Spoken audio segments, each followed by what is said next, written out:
Okay, good evening and welcome to Yeshiva YouTube, Iyun to lean on.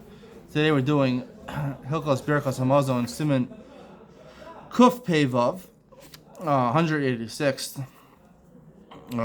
There's two halachas. Can a woman be motzi a man, or is a woman chayav in Birkas Hamazon? Doraisa Daran. She's sure chayav, right? She's chayav because it's not a mitzvah sheshman grama. You could eat whenever you want. You have to decide. You can decide if you want to eat it or not. So it's not as man grama. It's only chayav. Question is daraisa, or because they also get satisfied, or do we say it's darabanan because the part of benching, the text of the benching talks about arisa tova sharing chaltanu. You gave us the land. Women don't have inheritance in Eretz Yisrael. Also, it says bris Torah. The women aren't obligated learning Torah, so they're not part of the text of benching. So therefore, they're darabanan. And the nafkamina is, could they be motzi a man? A man is daraisa. If they're daraisa, yes. If it's darabanan, no. In the halacha base, we talk about a katan. A katan, hoshegia lechinach, 6 or 7 years old, he knows how to say the words of benching. He's chayav midarabanan, right? And technically, he can't be motzi a man who's obligated midaraisa, yekidei sviya. If he didn't yekidei sviya, then he can be motzi him because they're both darabanan, right? And the Shulchan Aruch brings this because the Gemara has a brisa. The Gemara says, be'emes, really, ben mevarach laviv, isha mevarach zabayla. A son who's a katan hoshegia lechinach, he's not bar mitzvah, he can be motzi his father. And Tosfos is talking about where the father didn't eat Kedei Svi. He's only D'Rabban. And the son didn't eat Kedei Svi, so he's a full D'Rabban, not a trade D'Rabban, like motzi his father. Now, the fact that the Shulchan Aruch brought it by a katan, but didn't bring by a woman, right? The same problem. The Brisa says, Isha Mevarachas L'Bayla. A woman could mevarich for her husband, right? So, why don't you say also over there? It's talking about where the husband's only D'Rabbanan, and the woman is also D'Rabbanan. The woman is a suffix D'Rabbanan, but right, maybe she's D'Rabbanan. Therefore, it has to be talking also where the husband didn't eat Kedei Sfiyah. But it doesn't say that. The Shulchan Aruch doesn't say that. So, obviously, it's different because a woman is a suffix. She might be D'Oraisa or D'Rabbanan. So, therefore, her husband's Vada D'Oraisa if he ate Kedei Sfiyah. And she ate Kedei Sfiyah, but she's D'Rabbanan or D'Oraisa. So, L'chadchila, she shouldn't be Motziyim, but the Eved could be Motziyim. And that's the Bryce. The Bryce says, Be'emes, right? She could be Motziyim. But the problem is the Bryce sounds even L'chadchila, she could be Motziyim.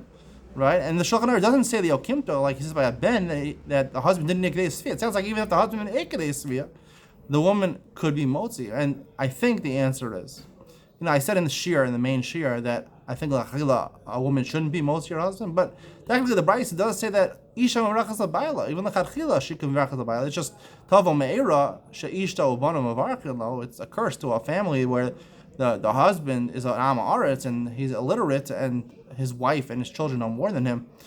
It's just a curse, but technically she could be motzi. And the reason she can be motzi him is because it's a suffix though, right? It's a suffix d'oraisa l'chumra. So we paskin, right? It's a suffix in the Gemara. It's suffix the Gemara doesn't know. It's not two opinions in the Gemara. By the Livshata, the Gemara had a question. The Gemara doesn't know the answer. So suffix d'oraisa, and whether you say d'Rabbanan you go l'chumra, d'oraisa l'chumra you go l'chumra. We assume there's a chiyuv midor chiyuv to bench, right? L'chumra we assume she has to bench on a d'oraisa level, so she can be mostly the man. However, the katan, right? The katan is talking about a case where he's sure only d'Rabbanan, so therefore he can only be mostly the father. The father didn't need Kedei Sfiyah. Now it's important to note that the chiyuv of a katan is very different than even the chiyuv d'Rabbanan of the woman, right? We could have just said, right, the woman. Forget about she's d'oraisa or d'Rabbanan, right? The Shulchan Aruch says we're not sure it's d'oraisa or d'Rabbanan. If she was d'Rabbanan, the Shulchan Aruch says she can't be motzi the man. Why not? Just like a katan. Katan is d'Rabbanan.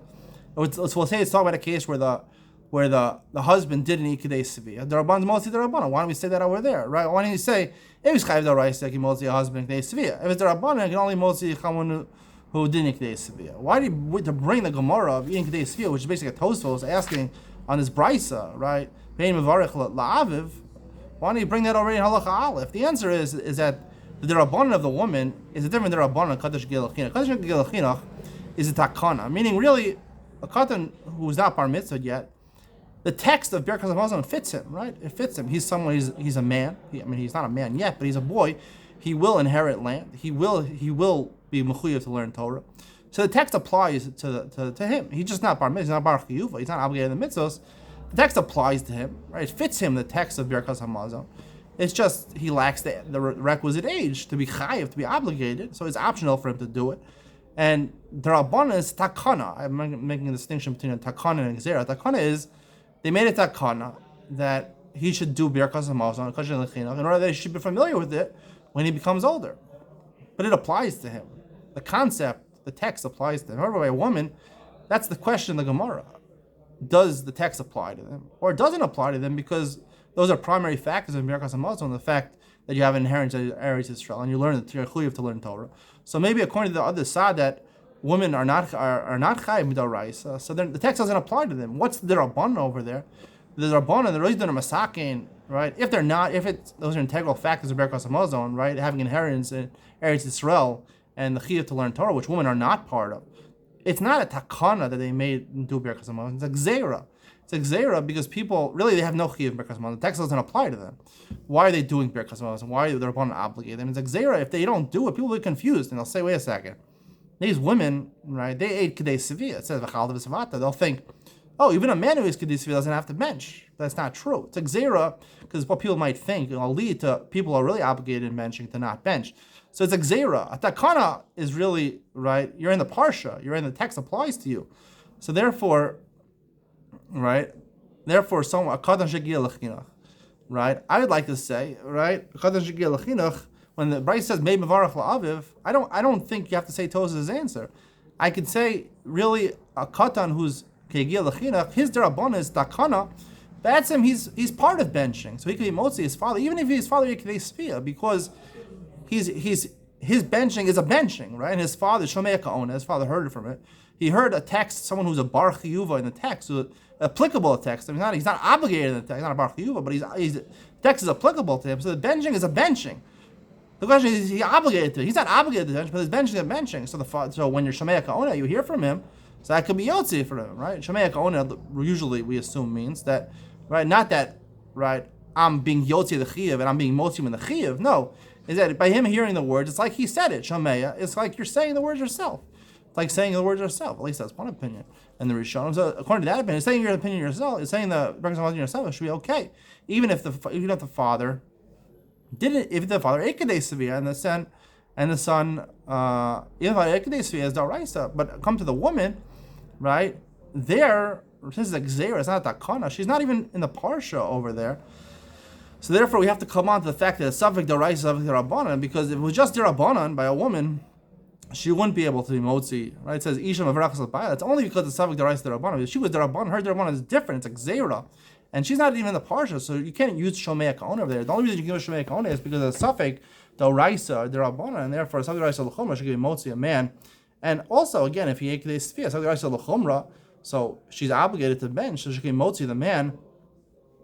I don't think you have to come on to Tosaf's answer where we're talking about the husband, the husband or the father didn't eat kedei sevia and he's only chayav derabbanan, because I mentioned in the last Iyun to lean on last week that really there's no obligation for benching derabbanan for eating kazayas kibetza. The real obligation only starts kedei sevia when you're satisfied. Ab kazayas kibetza is that some people are machmir, they won't bench the kedei unless they have a fancy dessert also. That was my explanation. So this fits in with my explanation that really there's no concept of eating kazayas or kibetza chayiv for a father to be chayiv derabbanan. There's only a chiv d'oraisa, and because only a chiv d'oraisa, so that's how I call him a chiddush that I said today. I hope you enjoyed today's shir. See you in the next one.